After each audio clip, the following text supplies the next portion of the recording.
All right, let's talk about one of the most argued over leaders in all of comics, Scott Summers. You know him as Cyclops. For literally decades, he was seen as this kind of one-dimensional hero, but you know what? A massive fan movement has completely flipped the script on his entire legacy. So let's just start with the old school reputation, right? For the longest time, if you asked somebody to describe Cyclops, you'd get words like Boy Scout, stiff, maybe boring. He was the vanilla ice cream of leaders, the guy who just followed the rules while, Wolverine was off being the cool one. But is that really all there is to him? And honestly, this is part of the problem. As one fan very sarcastically pointed out, comics can be pretty terrible at showing what real strategy looks like. Leadership just gets boiled down to these super obvious commands. And for years, that was the box Cyclops was stuck in. Just the guy in charge who gave the most basic orders. So yeah, that's the perception we all had.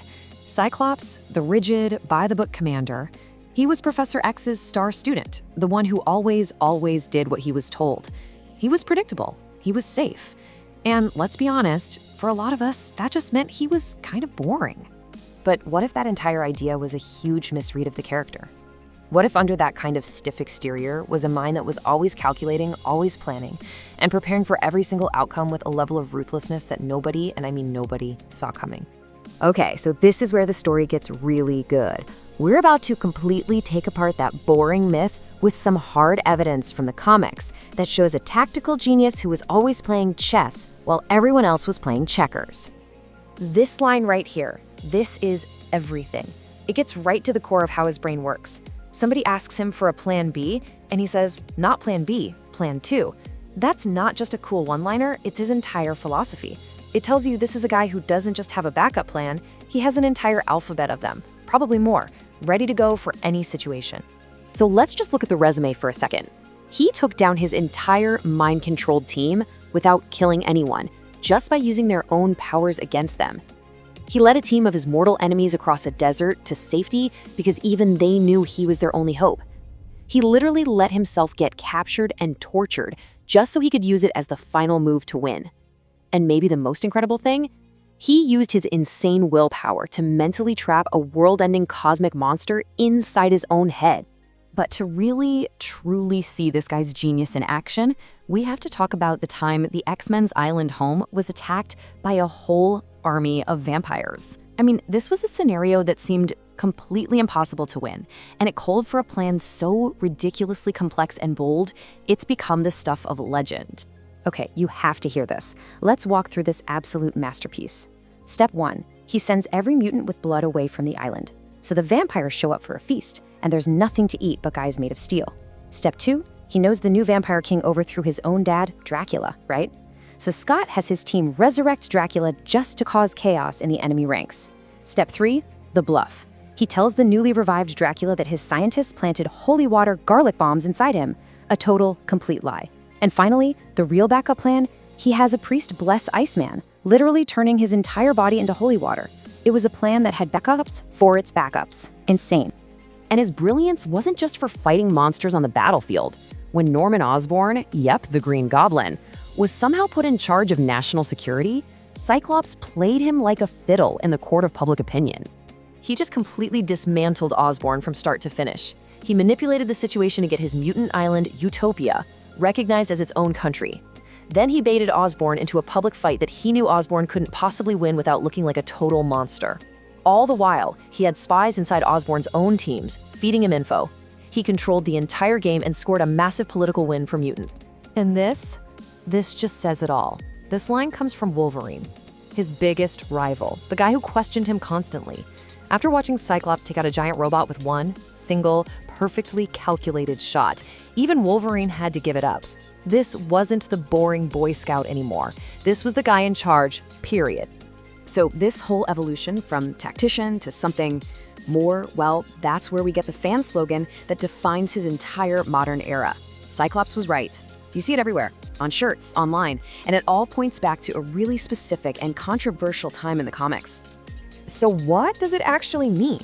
Well, Cyclops was right is basically the argument that when the entire mutant race was about to be wiped out, Scott Summers made a bunch of incredibly tough, morally questionable calls. And even though other heroes, like the Avengers, started treating him like a supervillain because of it, the results always proved that his brutal logic was correct. And you see this pattern play out over and over again. First, the Phoenix Force returns. The Avengers want to lock up its host. Cyclops says no, we need to train her to control it. And guess what? She uses it to restart the entire mutant race, exactly like he said she would. Second, mutant extinction is on the table. He secretly creates a Black Ops hit squad, X-Force, to take out threats proactively. It was dark, but it kept his people alive. And third, a deadly gas cloud is killing mutants. Cyclops destroys it, even though it costs him his life. Other heroes call him a terrorist for it, but he stopped a genocide. And in so many of these situations, the main people standing in his way weren't villains. They were the Avengers. Captain America and his team kept jumping in, acting based on their fear of what might happen, but they never offered a real plan of their own to solve the actual problem, that mutants were about to go extinct. And this fan comment really hits the nail on the head. For all his ideals, Captain America just seemed totally out of touch with how desperate things were for mutants. Cyclops was leading a dying species that was fighting for its life, while the Avengers were trying to police a situation they just didn't get. So all of this leads us to the big, central question about his legacy. After everything he did, after all those hard choices and morally gray actions, how are we supposed to see him? Is he still a hero, or did he cross a line and become the very thing he used to fight? And here's the debate in a nutshell. On the one hand, he was the pragmatic leader who took on the impossible burden of saving his people when nobody else would. But on the other hand, he arguably became a tyrant. He turned kids into soldiers and approved a secret kill squad. He alienated almost everyone he loved to get the job done. I mean, just look at the resume. This is a guy who had the guts to kick his own mentor, Professor X, out of the X-Men for lying to them. He did what Xavier and Magneto never could. He united almost all mutants under one flag. But that same path led him to cause the death of Professor X and to split the X-Men right down the middle in a nasty feud with Wolverine. In the end, this whole journey, from the loyal student to the ruthless general to the mutant revolutionary, is what completely transformed him. He absolutely destroyed that boring Boy Scout label forever and became one of the most complex, debated, and frankly most compelling leaders in all of superhero comics. He proved that sometimes the most interesting characters aren't the ones who are always good, but the ones who are willing to do bad things for the right reasons. And at the end of the day, his story just forces us to ask a really tough question. When the survival of your entire people is on the line, do the old, simple rules of being a hero even apply anymore? Where is that line? And can a leader who crosses it to save everyone still be called a hero? It's definitely something to think about.